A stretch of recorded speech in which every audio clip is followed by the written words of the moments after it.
আসসালামু আলাইকুম। আমার নাম ইয়াসির ফাহামি। আমি এসেছি ইরান থেকে।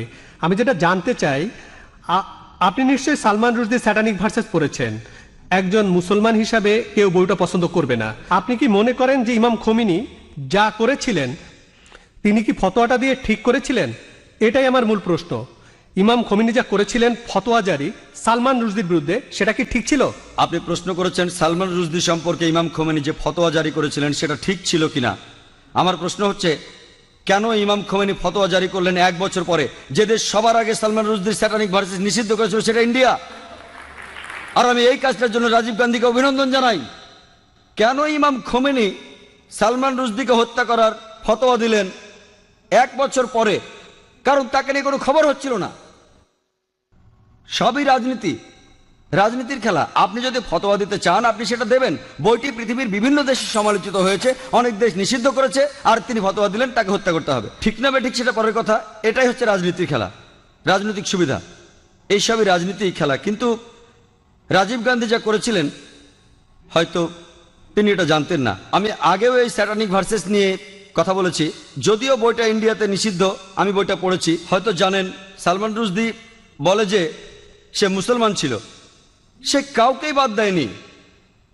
তার বইতে সে রানী এলিজাবেথকে ছোট করেছে। আর সেই একই ব্রিটিশ সরকার এক আমেরিকান লেখকের বই নিষিদ্ধ করেছে অশ্লীল শব্দ ব্যবহারের জন্য, father uncle cousin king, Margaret থ্যাচারকে উদ্দেশ্য করে। আর এই সালমান রুশদি শব্দটাকে আরো ভয়াবহ করলো আইএনজি যোগ করে। তারপরেও বইটা খুব জনপ্রিয়। তাহলে একজন আমেরিকান লেখক, তার বইটা নিষিদ্ধ হলো 4টা অক্ষর থ্যাচারকে বলার জন্য। আর এই লোক সালমান রুশদি সেটাকে ভয়াবহ করলো আইএনজি দিয়ে, সেই একই মার্গারেট থ্যাচারকে উদ্দেশ্য করে। কিন্তু সে পেল পুরস্কার।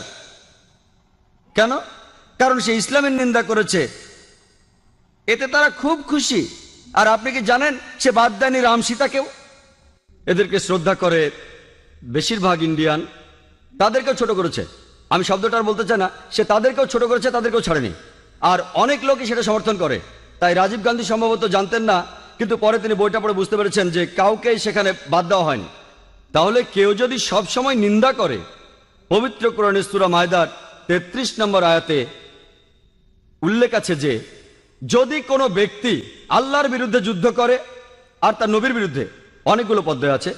একটা হচ্ছে তাকে মৃত্যুদণ্ড দিন, ক্রুশবিদ্ধ করুন, বিপরীত দিক থেকে হাত পা কেটে ফেলুন, অথবা দেশ থেকে বহিষ্কার করে দিন। আর এই আইন শুধু কোরআনে নয়, এটা বাইবেলেও আছে। যদি আপনি বুক অফ লেভিটিকাস পড়েন, সেখানে আছে যদি কেউ ধর্মের বিরুদ্ধাচরণ করে তাকে পাথর নিক্ষেপ করে হত্যা করো। এমনকি একজন পথিকও তাকে পাথর নিক্ষেপ করতে পারে যে ধর্মের বিরোধিতা করে।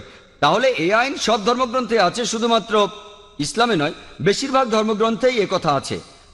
হতে পারে খ্রিস্টান ধর্ম, হতে পারে ইসলাম ধর্ম, হতে পারে ইহুদি ধর্ম। স্রষ্টার বিরোধিতা যদি নিশ্চিতভাবে ঈশ্বরের বিরোধিতা করা হয়, অন্য কোনো দেশের সীমা নাই।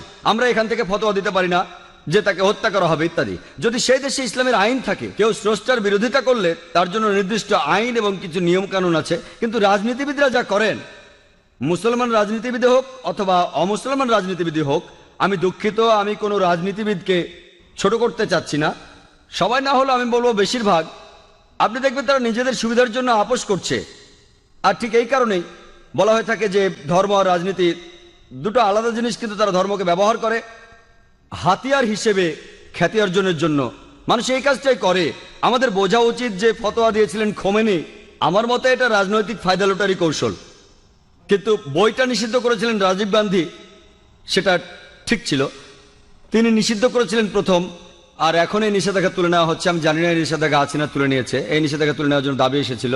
তবে কেউ যদি স্রষ্টার বিরোধিতা করে, ইসলাম বলে, খ্রিস্টান ধর্ম বলে, খ্রিস্টান ধর্মে তাকে পাথর মেরে হত্যা করতে হবে। ইসলাম ধর্মে 4টা পথ আছে, হত্যা থেকে বহিষ্কার পর্যন্ত।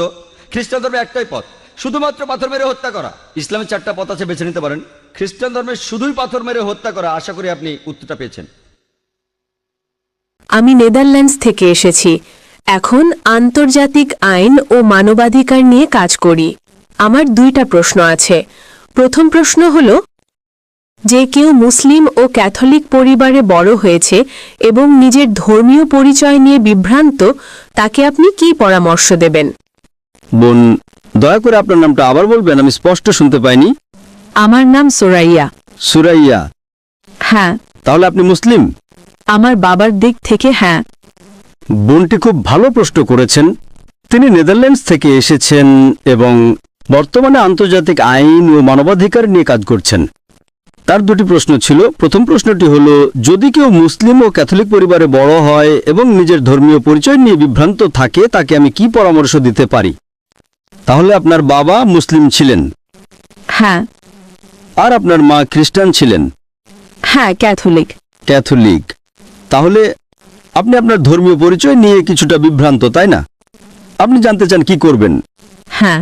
আমি আপনাকে বলবো, আপনি ইসলাম আর খ্রিস্টান ধর্ম দুটো ধর্মের মধ্যে তুলনামূলকভাবে পড়াশোনা করেন। যখন আপনি দুটো ধর্ম ভালোভাবে জানবেন, তখনই দেখবেন কোনটা সত্য, কোনটা বেশি যৌক্তিক। তারপর সেই ধর্মটি গ্রহণ করেন যেটা আপনার কাছে বেশি সঠিক মনে হবে। ঠিক আছে। আপনি এমন একটা অবস্থানে আছেন যেখানে আপনার বাবা একজন মুসলিম এবং আপনার মা একজন ক্যাথলিক। হ্যাঁ। আপনার বাবা কি নামাজ রোজা করতেন, মানে প্র্যাকটিসিং মুসলিম ছিলেন? হ্যাঁ, ছিলেন। তিনি মারা গেছেন? না না, এখন বেঁচে আছেন। তাহলে তিনি আগে প্র্যাকটিস করতেন, এখন আর তেমন করেন না। ঠিক তাই। আর আপনার মা এখনো প্র্যাকটিসিং ক্যাথলিক। হ্যাঁ। মাশাআল্লাহ। তাহলে বুঝতে পারছি যে আপনি হয়তো আপনার মায়ের কাছ থেকে খ্রিস্টান ধর্ম বেশি শিখেছেন, তাই না? না, উল্টোটা। আমি জীবনের বেশিরভাগ সময় বাবার সঙ্গে ছিলাম। তিনি আমাকে ইসলাম সম্পর্কে অনেক কিছু শিখিয়েছেন। মাশাআল্লাহ, খুব ভালো। তাহলে আপনি ইসলামও জানেন, খ্রিস্টান ধর্মও কিছুটা জানেন। আপনি কি কখনো দুই ধর্মের মধ্যে তুলনা করেছেন? হ্যাঁ, করেছি। তাহলে কোনটা আপনার কাছে বেশি ভালো লেগেছে? আমার বাবারটা। মাশাআল্লাহ, আপনার বাবার ধর্ম আপনার ভালো লেগেছে।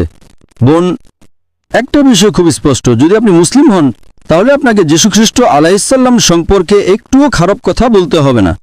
আগেও বলেছি, ইসলামই একমাত্র অখ্রিস্টান ধর্ম যা যীশুখ্রিস্টে বিশ্বাস করাকে বিশ্বাসের একটি মৌলিক স্তম্ভ বলে গণ্য করে। বোন, আমি আরো জানতে চাই যে আপনি নিজেকে মুসলিম মনে করেন, খ্রিস্টান মনে করেন, নাকি দুই ধর্মের মিশ্র ভাবেন? আমি আমার পারিবারিক পটভূমি ব্যাখ্যা করেছি, কারণ আমি মনে করি যদি আমি কোনো এক ধর্মে নিশ্চিত হই তাহলে আমি ব্যর্থ হব। ওহ, আপনি মনে করেন যদি কোনো এক ধর্মে নিশ্চিত হন তাহলে আপনি ব্যর্থ হবেন? ঠিক তাই। তাহলে বোন, আমার বিশ্লেষণ হলো আপনি ইসলাম বা খ্রিস্টান ধর্ম দুটোর কোনোটাকেই আসলে ভালোভাবে জানেন না। ঠিক আছে।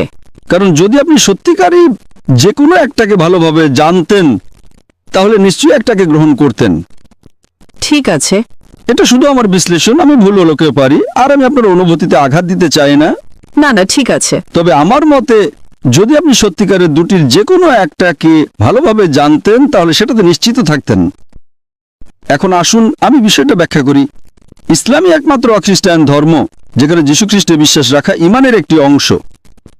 এখন যদি আপনি খ্রিস্টান হন আর চার্চের শিক্ষা অনুযায়ী চলেন তাহলে আপনাকে নবী মুহাম্মদ সাল্লাল্লাহু আলাইহি ওয়াসাল্লামে বিশ্বাস করতে হবে না, তাই তো? যদি আপনি আপনার মা যা শিখিয়েছেন সেটাতে অটল থাকেন।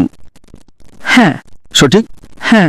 তাহলে যদি আপনি একজন কট্টর খ্রিস্টান হন, আপনি বলবেন মুহাম্মদ সাল্লাল্লাহু আলাইহি ওয়াসাল্লামকে মানার দরকার নেই, তাহলে এতে আপনার মুসলিম বাবার কষ্ট হবে, তাই না? হ্যাঁ। আর যদি আপনি একজন অনুশীলনকারী মুসলিম হন তাহলে আপনার মাকে কষ্ট দিতে হবে না। কারণ ইসলামও যীশুখ্রিস্টে বিশ্বাস করে। কোনো মুসলমান নয় যদি সে যীশুখ্রিস্ট আলাইহিস সালামকে বিশ্বাস না করে। আমরা বিশ্বাস করি যে তিনি ছিলেন আল্লাহর অন্যতম একজন মহান রাসূল। আমরা বিশ্বাস করি যে তিনি কোনো পুরুষ ছাড়া আল্লাহর ইচ্ছায় অলৌকিকভাবে জন্ম নিয়েছেন। অনেক আধুনিক খ্রিস্টান এটা মানে না, কিন্তু ইসলাম এটা বিশ্বাস করতে বাধ্য করে। আমরা আরো বিশ্বাস করি যে তিনি আল্লাহর অনুমতিতে মৃতদের জীবিত করেছেন, অন্ধ কুষ্ঠরোগীদের সুস্থ করেছেন। আসলে মুসলমানরা কোরআনে যীশুখ্রিস্ট আলাইহিস সালামকে খ্রিস্টানদের বাইবেলের তুলনায় বেশি সম্মান দেয়। আপনার মা কি যীশুখ্রিস্ট আলাইহিস সালামের নাম নেওয়ার পরে বলেন আলাইহিস সালাম? না। আমি বলি ঠিক না? ঠিক। এবং আপনার বাবাও হয়তো বলতেন, তাই না? হ্যাঁ। তাহলে বলুন, কে যীশুখ্রিস্ট আলাইহিস সালামকে বেশি সম্মান করে? ইসলাম। ঠিক বলেছেন। তাই সিদ্ধান্তটা খুব সহজ। যদি আপনি মুসলিম হন তাহলে আপনি কি যীশুখ্রিস্ট আলাইহিস সালামের উপর বিশ্বাস রাখতে হবে। আপনি কি জানেন অনেক খ্রিস্টান আছেন যারা যীশুখ্রিস্ট আলাইহিস সালামে বিশ্বাসই করেন না? হ্যাঁ। তারা যীশুখ্রিস্ট আলাইহিস সালামকে সম্মান করে না। কিন্তু আপনি একজন মুসলমানও খুঁজে পাবেন না যে বলবে আমি যীশু খ্রিস্ট আলাইহিস সালামকে সম্মান করি না। যদি কেউ এমন বলেন তাহলে সে মুসলমানই থাকবে না। আপনি কি এটা জানেন? হ্যাঁ। ঠিক তাই, মুসলিম যীশু খ্রিস্ট আলাইহিস সালামকে অসম্মান করতে পারে না। তার নাম নেওয়ার পর আমাদের বলতে হয় আলাইহিস সালাম। সাধারণ কেউ ভুলে না বললে হয়তো ক্ষমা পেতে পারেন, কিন্তু আমি একজন জ্ঞানের ছাত্র হিসেবে আমাকে অবশ্যই তাকে সম্মান করতে হবে। হ্যাঁ। তাহলে দেখুন, ইসলামকে সঠিকভাবে বুঝলে দেখা যায় যে ইসলাম খ্রিস্টান ধর্মের অনেক মূল শিক্ষা ধারণ করে। বেশিরভাগ খ্রিস্টান বিশ্বাস করে যীশু খ্রিস্ট আলাইহিস সালাম নিজেকে ঈশ্বর বলেছেন অথবা তিনি ঈশ্বরের পুত্র, কিন্তু মুসলমানরা এতে একমত না। এবং তুলনামূলক ধর্মতত্ত্বের ছাত্র হিসেবে আমি যে কোনো খ্রিস্টানকে চ্যালেঞ্জ করছি, বাইবেলের কোনো জায়গা থেকে আমাকে একটা স্পষ্ট উক্তি দেখান যেখানে যীশু খ্রিস্ট আলাইহিস সালাম নিজেই বলেছেন যে আমি ঈশ্বর, অথবা বলেছেন আমার পূজা করো। যদি কোনো খ্রিস্টান বাইবেল থেকে এমন একটা স্পষ্ট এবং সুস্পষ্ট বাক্য দেখাতে পারেন, তাহলে আমি ডাক্তার জাকির নায়েক এখনই খ্রিস্টান ধর্ম গ্রহণ করতে প্রস্তুত। আপনি যদি বাইবেল পড়েন, যীশু খ্রিস্ট নিজেই বলেছেন যে আমার পিতা আমার চেয়ে মহান। In Gospel of John chapter number 14 verse number 20. আবার তিনি বলেন Gospel of John chapter 10 verse number 29. আমার পিতা সবার চেয়ে শ্রেষ্ঠ। It's mentioned in the Gospel of Matthew chapter number 12 verse number 28. যীশু খ্রিস্ট বলেন আমি ঈশ্বরের আত্মা দিয়ে শয়তান তাড়াই। In the Gospel of Luke chapter number 11 verse number 20, Jesus Christ peace be upon him says, আমি ঈশ্বরের আঙুল দিয়ে শয়তান তাড়াই। it's mentioned in the Gospel of John chapter number 5 verse number 30. যীশু খ্রিস্ট স্পষ্ট বলেন আমি নিজে থেকে কিছুই করতে পারি না, যেমন শুনি তেমনি বিচার করি। আমার বিচার ন্যায়, কারণ আমি নিজের ইচ্ছা নয় বরং যিনি আমাকে পাঠিয়েছেন তার ইচ্ছা অনুসরণ করি। যদি কেউ বলে আমি নিজের ইচ্ছা নয় বরং সর্বশক্তিমান ঈশ্বরের ইচ্ছা অনুসরণ করি, তাহলে সে একজন মুসলিম। অতএব যীশু খ্রিস্ট নিজেই বাইবেলে বলেছেন যোহান 5:30 অনুযায়ী যে তিনি এক অর্থে মুসলিম, অর্থাৎ আল্লাহর ইচ্ছার প্রতি আত্মসমর্পণকারী। It's mentioned in the Gospel of Matthew chapter number 5 verse number 17 to 20. Jesus Christ peace be upon him says, তিনি বলেন মনে করো না যে আমি আইন বা নবীদের ধ্বংস করতে এসেছি। আমি ধ্বংস করতে আসিনি, বরং পূর্ণ করতে এসেছি। যে কেউ আদেশ ভঙ্গ করবে আর মানুষকে তা শেখাবে, তাকে স্বর্গে ক্ষুদ্রতম বলা হবে, আর যে আদেশ মানবে আর মানুষকে মানাতে শেখাবে স্বর্গে মহান বলা হবে। তিনি আরো বলেন যদি তোমাদের ধার্মিকতা পণ্ডিত ধর্মপ্রাণ লোকের চেয়ে বেশি না হয়, তবে তোমরা স্বর্গে প্রবেশ করতে পারবে না। এই কথাগুলো বাইবেলের কিং জেমস ভার্সনে লালক্ষরে লেখা, অর্থাৎ যীশু খ্রিস্টের নিজ মুখের কথা। it's mentioned in the Gospel of John chapter number 14 verse 24. Jesus Christ peace be upon him says, তোমরা যে কথা শুনছো তা আমার নয়, বরং যিনি আমাকে পাঠিয়েছেন আমার পিতার। it's mentioned in the Gospel of John chapter number 17 verse number 3. তুমি একমাত্র সত্য ঈশ্বর এবং যীশু খ্রিস্ট যাকে তুমি পাঠিয়েছো। It's clearly mentioned in the book of Acts chapter number 2 verse number 21. হে ইসরায়েলের লোকেরা শোনো, নাসরাতের যীশু একজন মানুষ যাকে আল্লাহ তোমাদের মাঝে পাঠিয়েছেন অলৌকিক কাজ ও নিদর্শনের মাধ্যমে। অর্থাৎ যীশু খ্রিস্ট ছিলেন আল্লাহর নবী, যার মাধ্যমে আল্লাহ অলৌকিক কাজ করিয়েছেন। তাই যদি আপনি ইসলাম গ্রহণ করেন, আপনাকে যীশু খ্রিস্টকে ভালোবাসতে হবে এবং শ্রদ্ধা করতে হবে। ঠিক আছে। এখন যদি যে যীশু খ্রিস্টের শিক্ষা মেনে চলে, তাহলে আমি বলবো একজন সত্যিকারের মুসলিম একজন খ্রিস্টানের চেয়ে অনেক বেশি খ্রিস্টান, কারণ বাইবেলে বলা হয়েছে In the book of Proverbs chapter number 20 verse number 1. যে অ্যালকোহল একজন উপহাস করে। In the book of Ephesians chapter 15 verse number 8. বলা হয়েছে মদ পান করো না। বেশিরভাগ মুসলিম মদ পান করেন না, কিন্তু খ্রিস্টানদের মধ্যে অনেকেই এটা করেন। বাইবেলে উল্লেখ করা হয়েছে যে যীশু খ্রিস্টের অষ্টম দিনে খতনা করা হয়েছিল, কিন্তু খ্রিস্টানদের মধ্যে কেউ সেটা পালন করেন না। অন্যদিকে মুসলিমরা সবাই এটা পালন করেন। It's mentioned in the book of Leviticus chapter number 11 verse number 7. In the book of Deuteronomy chapter number 14 verse number 8. In the book of Isaiah chapter number 6 verse number 2. যে শূকরের মাংস খেও না, কিন্তু বেশিরভাগ খ্রিস্টানই শূকরের মাংস খান আর মুসলিমরা তা একেবারেই খান না। তাহলে বলুন যীশু খ্রিস্টের শিক্ষা কে বেশি অনুসরণ করছে, মুসলিমরা না খ্রিস্টানরা? তাই যদি আপনি ইসলামের শিক্ষা অনুসরণ করেন, তাহলে বাস্তবে আপনি যীশু খ্রিস্টের সত্যিকারের অনুসারী হচ্ছেন।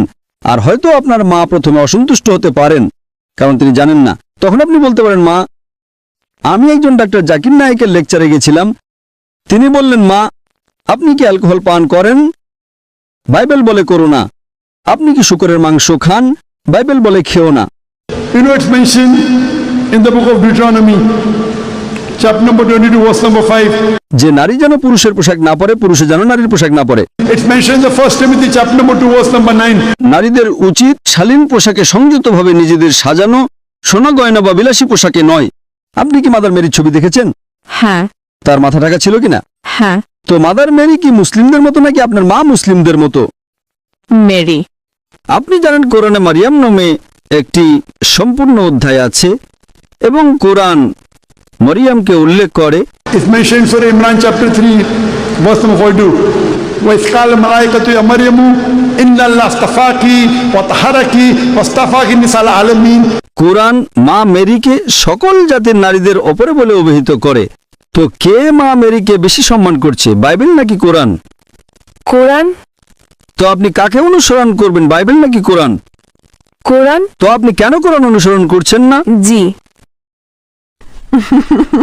আমি আপনাকে বলছি অন্তত সেই আয়াতগুলো অনুসরণ করুন যা আপনি দেখেন।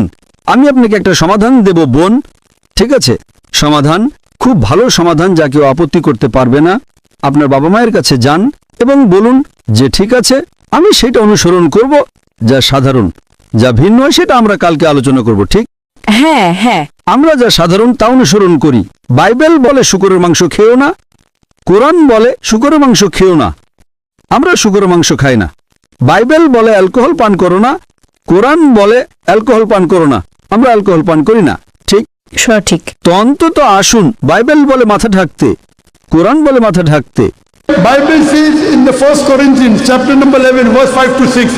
যে নারী মাথা না ঢেকে প্রার্থনা করে সে তার মাথাকে অসম্মান করে, তার মাথা মুড়িয়ে ফেলা উচিত। কোরআনে এমন কোনো আয়াত নেই। তো বাইবেল কোরআনের চেয়ে বেশি কঠোর, যা আপনাকে আপনার মাথা ঢাকতে হবে। এমনকি কোরআনেও বলে মাথা ঢাকতে।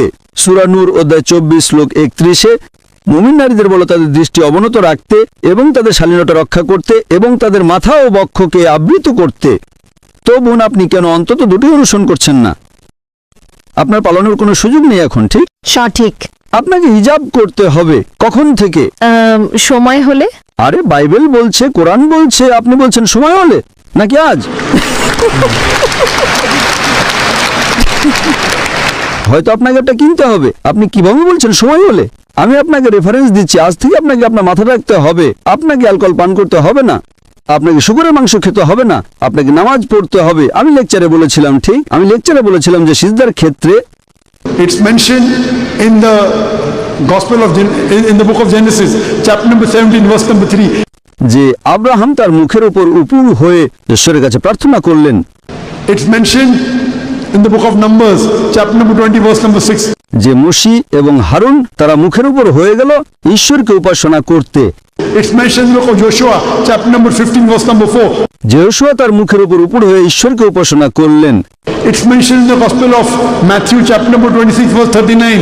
যে যীশু খ্রিস্ট তার উপর শান্তি বর্ষিত হোক গেতসেমানির বাগানে 2-3 কদম এগিয়ে গেলেন, মুখের উপর উপর হলেন, উপাসনা করলেন। তো যীশু খ্রিস্ট যখন সিজদায় আছেন, বাইবেলে উল্লেখ আছে এমনকি নামাজের জন্য আপনাকে সিজদা করতে হবে, ঠিক না ভুল? সঠিক। কিন্তু খ্রিস্টানরা সাধারণত সিজদা করে না। তো আপনাকে অন্তত বাইবেল এবং কোরআনে যা সাধারণ তা অনুসরণ করতে হবে, যা ভিন্ন তা আমরা কালকে আলোচনা করতে পারি। আপনাকে আপনার বাবা মা দুজনকেই সন্তুষ্ট করতে হবে প্রথমে, এবং তারপর আপনি আল্লাহকে সন্তুষ্ট করেন। প্রথমটা হলো আল্লাহকে সন্তুষ্ট করা। কিন্তু আমার সমাধান হলো অন্তত যা সাধারণ তা প্রথমে অনুসরণ করেন, যা ভিন্ন তা আমরা কালকে আলোচনা করতে পারি। যদি আপনার মা বলেন যে না না না এটা চার্চের শিক্ষা নয়, আপনাকে বাইবেল অনুসরণ করতে হবে, চার্চকে নয়, ঠিক? সঠিক। বাইবেল খ্রিস্টান ধর্ম অনুযায়ী ঈশ্বরের বাণী, চার্চের কথা নয়। সুতরাং আগে মিলের জায়গাগুলো মেনে চলি, পার্থক্যগুলো নিয়ে পরে কথা বলতে পারি। তো সাধারণ বিষয় হলো আপনাকে যীশু খ্রিস্টকে বিশ্বাস করতে হবে যে যীশু খ্রিস্ট তিনি নিজেকে কখনো ঈশ্বর বলেননি। আপনাকে বিশ্বাস করতে হবে না যে তিনি ঈশ্বর। তারপর আপনাকে জানতে হবে যীশু খ্রিস্ট তার উপর শান্তি বর্ষিত হোক। In the Gospel of John, chapter number 16, verse number 11 to 14. আমার তোমাদের বলার অনেক কিছু আছে, কিন্তু এখন তোমরা তা সহ্য করতে পারবে না। যখন সত্যের আত্মা আসবে তখন সে তোমাদের সব সত্যের পথে পরিচালিত করবে। তিনি হযরত মুহাম্মদ সাল্লাল্লাহু আলাইহি ওয়াসাল্লামের কথা বলছেন। যদি আপনার পড়শি সময় থাকে আমি মালাঙ্গে একটা বক্তৃতা দেব হযরত মুহাম্মদ সাল্লাল্লাহু আলাইহি ওয়াসাল্লাম এবং বিভিন্ন ধর্মগ্রন্থে। তো যদি আপনি এটা অনুসরণ করেন, আপনাকে হযরত মুহাম্মদ সাল্লাল্লাহু আলাইহি ওয়াসাল্লামকে বিশ্বাস করতে হবে। আপনার কোনো পছন্দ নেই। তবে আশা করি ইনশাআল্লাহ বোন, খুব শীঘ্রই আপনি একজন প্র্যাকটিসিং মুসলিম হবেন এবং একজন প্র্যাকটিসিং খ্রিস্টান হবেন। কারণ যদি আপনি প্র্যাকটিসিং মুসলিম হন তাহলে যদি আপনি কোরআন এবং নবীর শিক্ষা অনুসরণ করেন তাহলে খ্রিস্টানদের চেয়ে ভালো প্র্যাকটিসিং মুসলিম হবেন। আশা করি প্রশ্নের উত্তরটা পেয়েছেন বোন। ঠিক আছে, আপনাকে অনেক ধন্যবাদ।